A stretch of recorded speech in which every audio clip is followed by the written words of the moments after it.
അഡിക്ഷനെയാണ് പലരും സ്നേഹമെന്ന് മനസ്സിലാക്കി വെച്ചിരിക്കുന്നത്. 24/7 അവൈലബിൾ ആയിരിക്കണം താൻ സ്നേഹിക്കുന്ന വ്യക്തി എന്നതാണ് പലരുടെയും വാശി.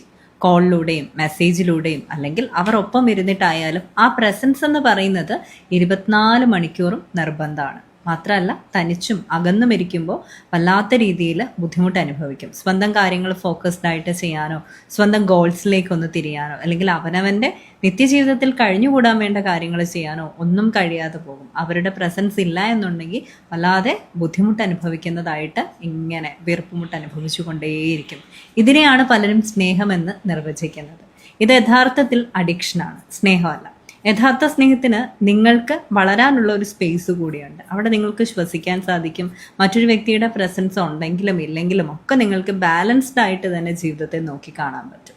അപ്പം നിങ്ങൾക്ക് നിങ്ങളുടെ വർക്ക് ബാലൻസ് ചെയ്യാം, നിങ്ങളുടേതായിട്ടുള്ള ഇൻഡിവിജ്വാലിറ്റി ബാലൻസ് ചെയ്യാം. അവരുണ്ടെങ്കിലും ഇല്ലെങ്കിലും ഒക്കെ റിലേഷൻഷിപ്പിനകത്തും പുറത്തും ഒക്കെ നിങ്ങൾക്ക് നിങ്ങളായിട്ട് തുടരാനും സാധിക്കും. ഇങ്ങനെയാണ് യഥാർത്ഥത്തിലുള്ളൊരു സ്നേഹം വരുന്നത്. മറ്റേത് അഡിക്ഷനാണ്. അഡിക്ഷനെയാണ് പലരും സ്നേഹമെന്ന് മനസ്സിലാക്കി വെച്ചിരിക്കുന്നത്. അത് അത്ര നന്നല്ല. കാലക്രമേണ നിങ്ങളെ നഷ്ടപ്പെടുത്താതെ സൂക്ഷിച്ചോളൂ കേട്ടോ.